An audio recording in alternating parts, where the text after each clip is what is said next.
Hi everyone. तो आज के इस वीडियो लेक्चर में हम पहले चैप्टर का पहला एक्सरसाइज जो कि अब सेट करके है एक्सरसाइज सेट 1.1 करने जा रहे हैं। ठीक है, इस कॉन्सेप्ट को समझने के लिए अगर आप में से कोई ये वीडियो पहली बार देख रहा है तो हमने एक सबसे पार्ट 1 बनाया है बेसिक वीडियो का। पहले आप जाके वो देख लीजिए, वहाँ से आपका चैप्टर का इंट्रोडक्शन क्लियर हो जाएगा और चैप्टर का इंट्रोडक्शन क्लियर हो जाएगा तो फिर आपको ये चीज़ें बेहतर तरीके से समझ में आएंगी। अगर आपका चैप्टर का इंट्रोडक्शन क्लियर है तो फिर हम इस बात को समझते हैं। यहाँ पे हमारा एक केस बेस्ड टाइप का क्वेश्चन है। क्वेश्चन कह रहा है कि figure 1.3 shows Rian's room with point OABC। आपको एक फिगर दिया गया है ना, एक कार्टेशियन प्लेन का। यहाँ पे रियांस रूम की बात हुई है, रियान करके एक लड़का है, उसके रूम की बात की गई है। यहाँ पे पॉइंट है OABC, ये उसके पूरे रूम को आपको कार्टेशियन प्लेन पे बना के दिया गया है। The x and y axis are marked in the figures, point O is the origin. ठीक है, x y एक्सिस हमको पता है कि ये x एक्सिस है, y एक्सिस है और O ओरिजिन है। अब आगे कह रहा है कि referring to figure 1.3 answer the following questions. Referring to figure 1.3 answer the following questions. पहला क्वेश्चन है कि if D1 R1 represents the door to Rian's room, अगर D1 R1 जो है वो रियान के रूम के डोर को रिप्रेजेंट कर रहा है। अब बच्चों D1 R1 की अगर मैं बात करूंगा तो D1 का कोऑर्डिनेट क्या है? D1 का कोऑर्डिनेट है 8 और R1 का कोऑर्डिनेट क्या है? R1 का कोऑर्डिनेट है D1 8,0 और R1 का कोऑर्डिनेट क्या है? 11.5,0।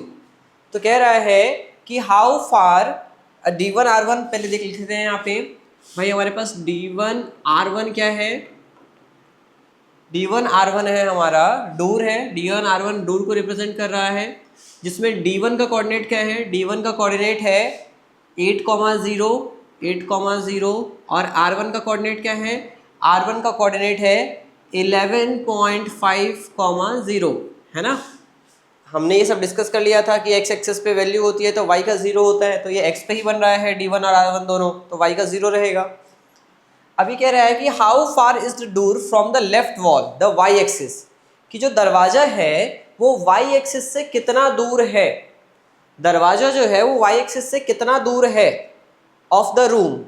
How far is the door from the x axis, और x एक्सिस से कितना दूर है ये भी बता रहे हैं। अब इस बात को आप ध्यान से समझिए कि ये जो हमारा दरवाजा है, चलिए हम इस फिगर को सेपरेटली उठा लेते हैं। अब ठीक है, तो देखिए क्वेश्चन क्या कह रहा है। क्वेश्चन कह रहा है कि जो हमारा डोर है वो y एक्सिस से कितना दूर है। अब देखिए डोर यहाँ पे शुरू हो रहा है, D1 पे शुरू हो रहा है। डोर जो है बच्चों हमारा कहाँ पे शुरू हो रहा है? D1 पे।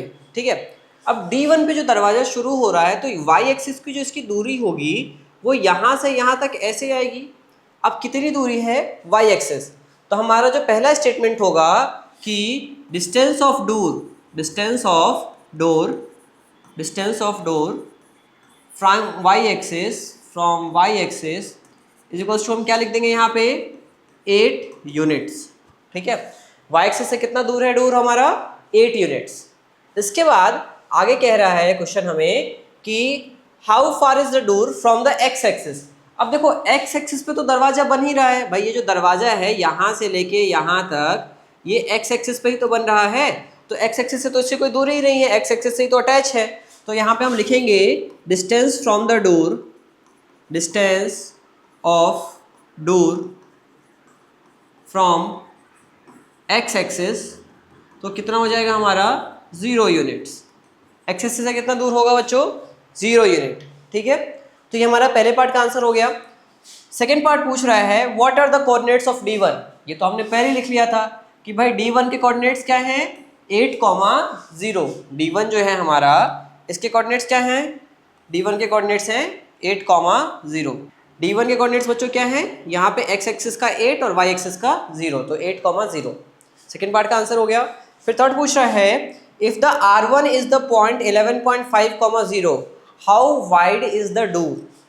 अब क्वेश्चन कह रहा है कि जो R1 है हमारा वो यहाँ पे फिगर में भी आपको देखा हुआ मिल जाएगा, R1 जो है अगर वो 11.5, 0 है, अगर R1 जो है वो 11.5, 0 है, तो आगे पूछ रहा है कि how wide is the door, जो दरवाजा है वो कितना चौड़ा है। अब इस बात को ध्यान से समझिए, जो हमारा दरवाजा है वो क्या हो रहा है बच्चों, एक सेकेंड, जो हमारा दरवाजा है वो कहीं ना कहीं D1 से शुरू हो रहा है। दरवाजा कहाँ से शुरू हो रहा है? D1 से शुरू हो रहा है और R1 पे ख़त्म हो रहा है। D1 का कोऑर्डिनेट कितना है बच्चों? 8, 0 और R1 का कोऑर्डिनेट कितना है? 11.5, 0। तो अगर हमसे पूछ रहा है कि इसका विड्थ कितना है, तो यहाँ से यहाँ तक की जो दूरी होगी वही विड्थ होगी। तो उसके लिए हम क्या करेंगे, हम 11.5 में से 8 माइनस कर देंगे, तो कितना आ जाएगा हमारा? 3.5 यूनिट्स। कितना आ जाएगा बच्चों? 3.5 यूनिट्स। तो जो हमारा डोर का विड्थ है वो कितना है? 3.5 यूनिट्स। आगे क्वेश्चन ये कह रहा है कि do you think this is a comfortable width for the room door, कि क्या आपको लगता है कि ये कंफर्टेबल विड्थ है रूम डोर के लिए? तो अब यहाँ पे सवाल ये आता है कि जो हमको विड्थ दिया गया है उसके एक यूनिट में कितना इंचेस है या कितना फीट है। समझ रहे इस बात को? सवाल आता है कि जो हमको विड्थ दिया गया है उसके एक यूनिट्स में कितना इंचेस या कितना फिट जो है वो है। तब हम मान लेते हैं, सपोज करिए कि यहाँ पे हम ये मान लेते हैं, अब देखिए ये हम यहाँ पे थोड़ा मान के चल रहे हैं, समझिएगा इस बात को। हम मान लेते हैं बच्चों कि ये जो एक यूनिट है ये 1 फीट को रिप्रेजेंट कर रहा है। किसको रिप्रेजेंट कर रहा है? एक यूनिट 1 फीट को। समझ में आ रही है बात या नहीं आ रही है? अगर एक यूनिट 1 फीट को रिप्रेजेंट कर रहा है तो इसका मतलब क्या है? अगर एक यूनिट बच्चों 1 फीट को रिप्रेजेंट कर रहा है, अब आपको पता है कि 1 फीट में कितना इंचेस होता है? 1 फीट में होता है 12 इंचेस। कितना इंचेस होता है बच्चों 1 फीट में? 1 फीट में होता है 12 इंचेस। तो इसका मतलब है कि 3.5 यूनिट, 3.5 यूनिट मतलब 3.5 फीट और इंटू 12 कर देंगे, इंटू 12 कर देंगे तो ये कितना इंच आ जाएगा? ये आ जाएगा हमारा 32, 42 इंचेस। इसका मतलब कि जो दरवाजे की विड्थ है वो कितनी है? 42 इंचेस, राइट। और जो हमारा स्टैंडर्ड रेसिडेंशियल डोर होता है, जो हमारा स्टैंडर्ड रेसिडेंशियल डोर होता है उसका जो ब्रेथ होना चाहिए वो 30 से 35 इंचेस तक होना चाहिए।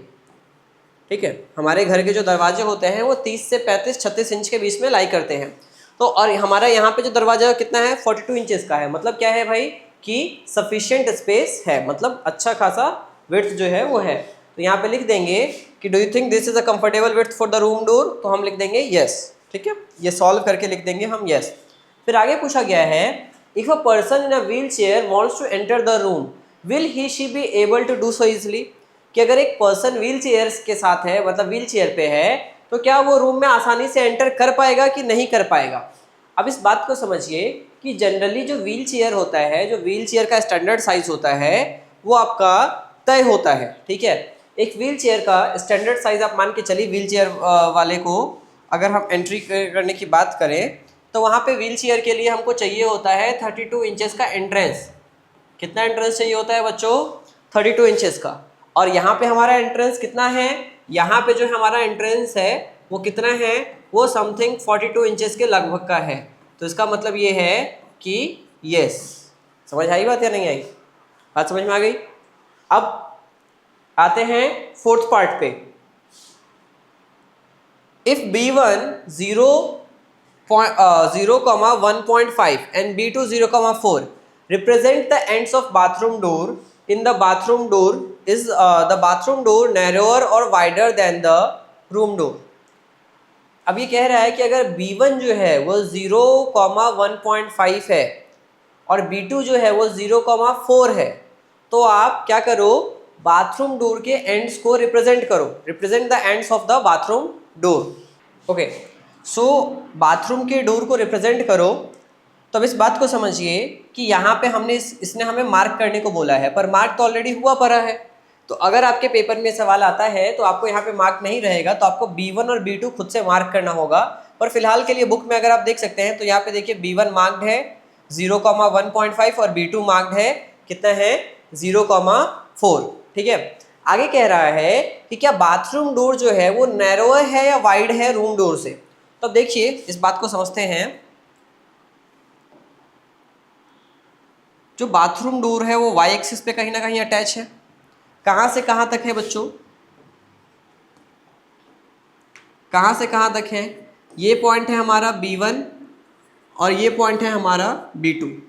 B1 के कोऑर्डिनेट्स क्या हैं 0,1.5 और B2 के कोऑर्डिनेट्स क्या हैं 0,4। B1 के कोऑर्डिनेट्स क्या हैं 0,1.5 और B2 के कोऑर्डिनेट्स क्या हैं 0,4। तो इसकी जो विड्थ है वो वाई एक्सिस के अलोंग है। और कितनी विड्थ है भाई इसकी? इसकी विड्थ के लिए हमें 4 में से 1.5 माइनस करना पड़ेगा।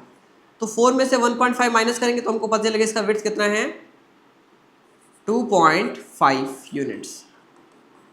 कितना विड्थ है बच्चों 2.5 यूनिट्स। और जो हमारा रूम डोर था, जो रूम डोर था उसका विड्थ कितना था भाई? रूम डोर का विड्थ कितना था, कहाँ से कहाँ तक था? 8 से 11.5 तक। तो कितना था 3.5 यूनिट्स। कितना था भाई 3.5 यूनिट्स। तो इसका मतलब क्या है कि जो बाथरूम डोर है वो क्या है भाई, therefore bathroom door is narrower. Narrow मतलब समझते हैं ना, छोटा पतला, है ना, नैरोअर देन रूम डोर। तो इस तरीके से हमारा इस एक्सरसाइज का जो क्वेश्चन है, मेरे ख्याल से लास्ट ही था, हाँ, इस एक्सरसाइज का जो क्वेश्चन है वो सॉल्व हो गया। अब हम फिर अगली वीडियो में सेकंड एक्सरसाइज को सॉल्व करते हैं।